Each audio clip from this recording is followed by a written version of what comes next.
red dots. Now the green dots are things that have already been done. Yes. Correct? Meaning like number 9. What would that have been? So number 9. I'm just using that as an Sure. example. Number 9 was listed on this sheet as the Glenwood Avenue Lake Forest upgrade. All right. So this is that Lake Forest area on Glenwood that we would put some retention in. It was either a culvert replacement or expansion, some retention expansion or a clean out. So this all correlates so what's to this 23? list. 23 was a project that we were looking at Ridgewood Estates upgrades, right? So we haven't done this, and there's upgrades that are needed in the Ridgewood area. In fact, that was one of the areas that had some significant flooding down by Glenwood. And what happens is all of this water, this is where the Boardman Lake, the Boardman Plaza is, flows right into Mill Creek Park. There's a little stream that goes right in the middle of that neighborhood, isn't there? Absolutely. In fact, there's a lake there. They've called it Boardman Lake. It's really just a big pond. Well, what had happened was we designed a stormwater retention system and put it in place around 2011. Had that system not been there, this part of town, according to some of our data collection, was the hardest hit. They got 5 inches of rain. That system, Last Friday. Yes, if that system wasn't there, it would have been even worse, the flooding. So what had happened was this whole area has quite the low-lying and underdeveloped water course. There's a sandstone ditch that was put in 1930s, big pieces of rock. And at that time, it was put in by the WPA, and it was federally funded. Now it needs upgraded. We just have to make some changes. But again, the township can't do that. Is this Cadillac, North Cadillac? Is that area right there? You're looking at the Boardman Lake, Wildwood, North and South Cadillac, Ridgewood, that then goes over Glenwood. We've actually had to block Glenwood off with our officers because of the flooding, and then it flows right into Mill Creek Park. Right, okay.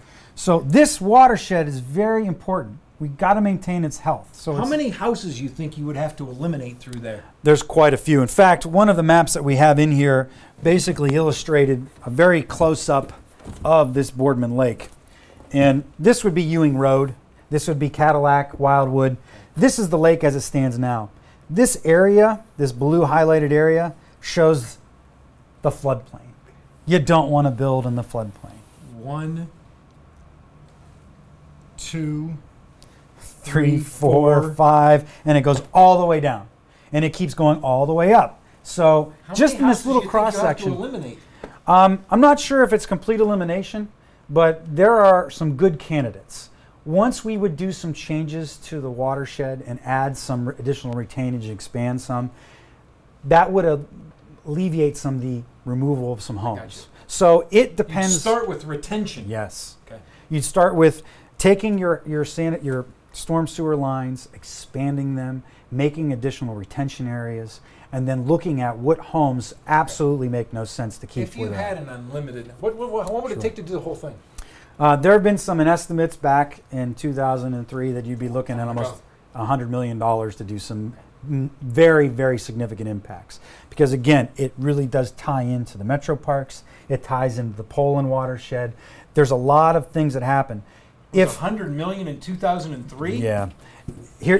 So this water also comes into You'll never get $100 million. No. Okay. Realistically, to do everything. I understood that. And that would be day one. What's more realistic? So realistically, if we can get through the collections of the Stormwater Utility District close to $1 million a year, we can make some very significant impacts to the watersheds. And that's where that utility fee comes in? That's where the utility fee comes in. You're talking about $700,000 a year out of that? Yeah, and then what happens is you're able to leverage that money through federal and state grant programs. So 700 could become 1.4 million. Yes, it can grow exponentially. Okay, gotcha. We were able to, at the time, Boardman Lake, this project here, this was a $1.4 million project. And this was on public utility. This is actually Ohio Edison easement. So we didn't have to acquire property. Ohio Edison let us expand the pond here. We were able to, the township was able to do that because this wasn't any private property. It was public utility access. We put this system in and we got OPWC funding, which is a route we can go, and that helped pay for the cost of that system. So if I know that I have money coming in through the water district, this water utility, it can be leveraged. And the reason why it takes a while is all of this water is flowing into Mill Creek. So as water comes in this way, it's building up and backing up. So it's not only backing up homes this direction, but backing homes this direction. It just is a global problem. Let me come over